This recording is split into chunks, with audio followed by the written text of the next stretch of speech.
What's going on, everybody? So, been kind of quiet lately for no other reason than I don't feel like I have much to say right now these days, but today I have a lot to talk about and something very special to talk about. And that is that as I record this today, May 19th, 2022, I am 8 years sober. Alcohol freedom. Soberversary, as they say.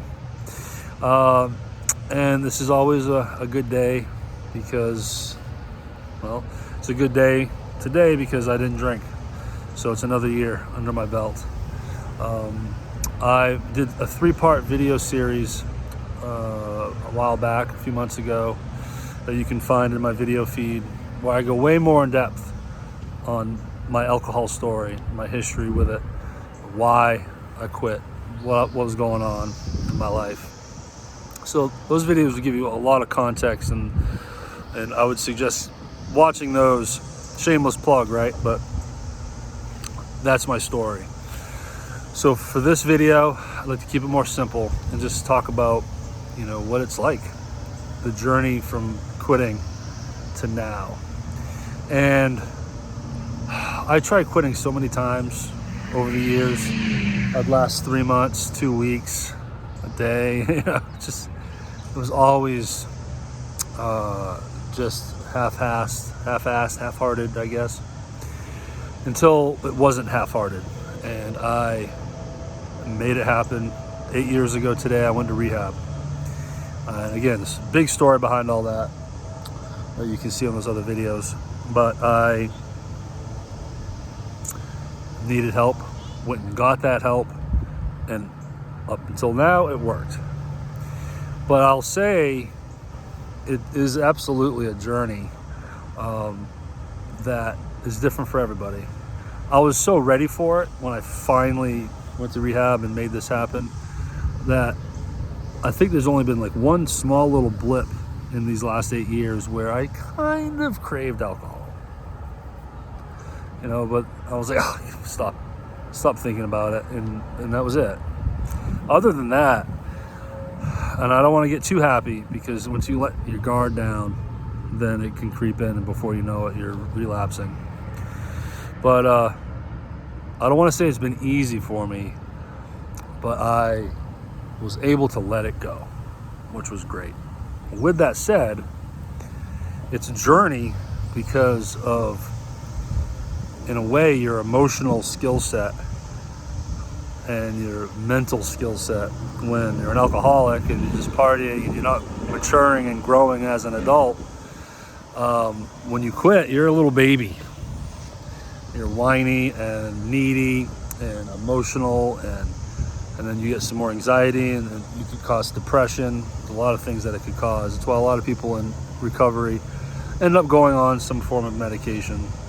I'm no different.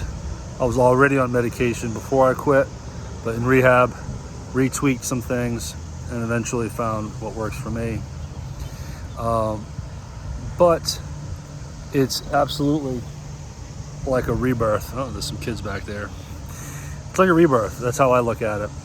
Your first year of sobriety, you're a child, almost like dog years.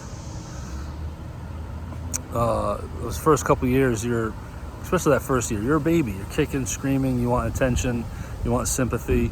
You want people to always think about you and your needs, and why, and then you start feeling weird because you're at dinner with your friends and they order a drink or a beer. Oh my God, it's so offensive. Why are they not changing their life while they're around me? I don't drink anymore, so no one should be drinking around me. And that's bullcrap, right? They have to live their lives too. But that's kind of at least what happened to me. I was feeling those at first. I got over that part. But it's a continual journey on learning how to grow mentally and emotionally. Those two go hand in hand. Complete balance goes hand in hand. But if you don't work on your mental and your emotional, then there's a good chance you go back, or it just doesn't work out.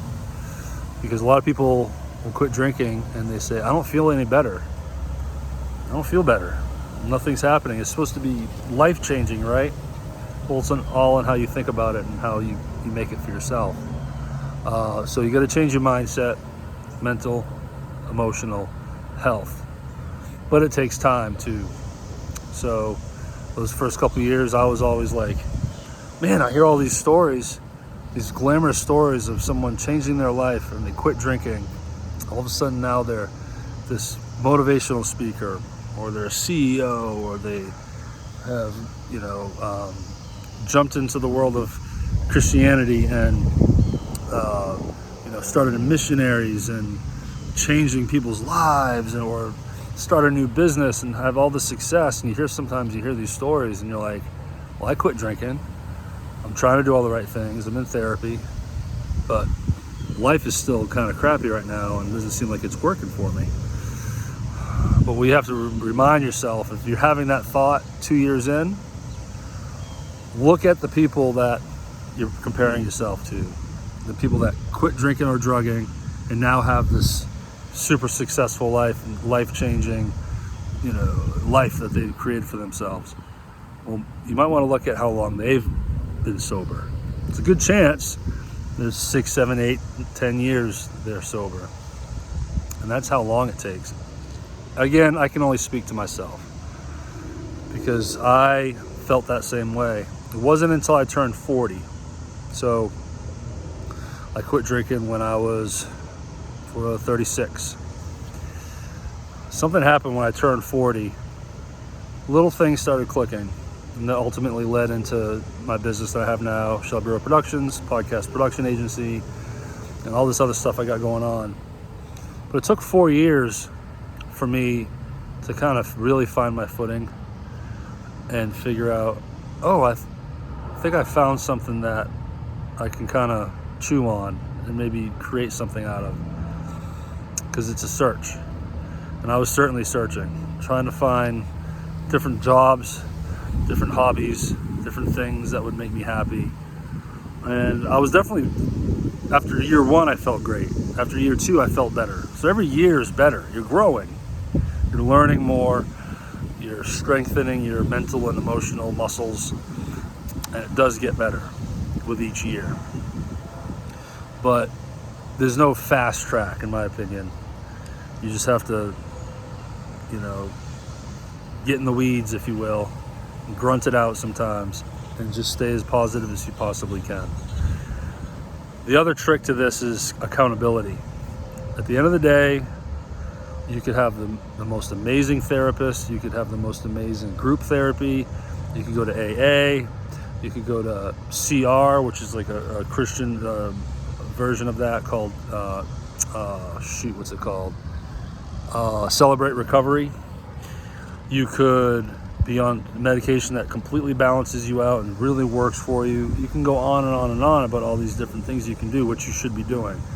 But at the end of the day, it's up to you to wake up in the morning and say, I'm not drinking today, or I'm not going to do drugs today. That's the foundation. That's the baseline. All that other stuff doesn't matter unless you make that decision every day. So what I can say now, ironically, with it being the 8th year, and as I'm thinking out loud, it took 4 years for me to start finding that groove. And then, wow, the last 4 years have been crazy. So now I can hear myself tell a story that someone that's 1 year sober could listen to and maybe appreciate, but they might be like, man, I wish I could get to that point now. Or, man, I've been sober a year and I'm not feeling that way and I'm not experiencing these things. Well, you're probably not supposed to, because it takes time. So I am 44 years old, but because of my sobriety, I think I'm finally catching up to my age, where I'm 44. Where before, when I quit drinking, I was 36 years old, but mentally and emotionally, I was like 16 years old. So I'm finally caught up, and I feel like pretty level-headed and mature, and it matches my age. But it comes with a lot of perspective and awareness because of 10 years of therapy and 8 years of sobriety and all that fun stuff. So now, 8 years later, after quitting drinking, I own my own business that's doing well. I live in Hernando, Mississippi, which is a really nice area. My daughter's fixing to go to high school. Tomorrow, as I record this, is her last day of middle school. She's a freshman next year. That's awesome. And I really can't complain. I do, plenty. But man, that's what makes this day great. I always sit back and just try to reflect. Like, wow, another year. And then kind of give myself a break, pat on the back, and realize, all right, what did I accomplish over this last year? And I accomplished a lot last year. I really did. But that's not only happening because I quit drinking. It's eliminating the alcohol or that vice out of my life, but also getting off my ass and doing something. So you have to stay active. You have to make decisions. You have to do things. But without question, I know this as true as this grass is green behind me, that if I'd never quit drinking, I wouldn't be doing this video. I wouldn't have a business. I wouldn't be living in Hernando, Mississippi. Man, I would not have the same relationship I have with my daughter right now, which is really good. Things would look completely different. And I could pretty much bank on the fact that it would be a lot more negative than it is right now. I know that for a fact. So that's what keeps me going too, is I'm grateful for a decision I made 8 years ago. And now more than ever, I can sit back and really appreciate the work put into it. And for anyone that's watching this that wants to quit and hasn't yet, just quit. A year in, 2 years in, just keep fighting the good fight. Hang in there, because it gets better. It might get worse before it gets better, but you will mature. If you do all the right things and you just try to get help, get into therapy, find some medication that might work for you if you want to do that. If you're the religious type, lean into that, absolutely. Whatever balances you out the best, that makes it so when you wake up every day, you just say no. And I'm telling you, those no's pile up.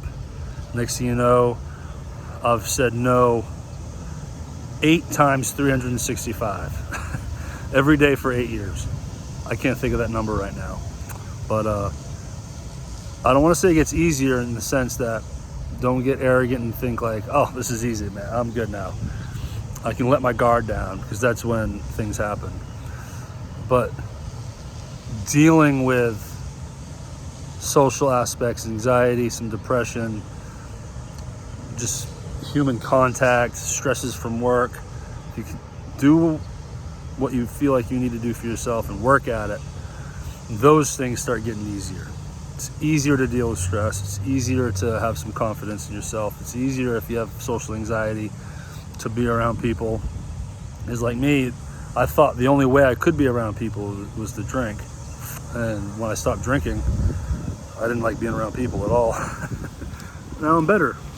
8 years later, I'm half social. So, well, look, this has been a cool day. Sorry for not having videos up lately, but I want to make sure I have something to talk about. And I felt this would be a great video to make on the actual day. This will absolutely be an annual event. I've since year 2, I think, or year 3, I put a post on my Facebook every year as a way to, bring awareness to suicide. And I leave a link for suicide prevention, and I always just try to, because of all the posts I put on my Facebook page, usually that's the one that gets the most engagement. That's like my one big post a year. So I figured, hey, if I'm gonna have 100 likes and 50 comments, well, let's give everybody a link that might help somebody. Well, this is the first year that I do it on my new channel, and much like Facebook, I'm going to do it every year on this channel too. So thank you for hanging around and being patient with having less content than usual, and looking forward to the future. And let's make it 9 years, shall we? All right, y'all, take care.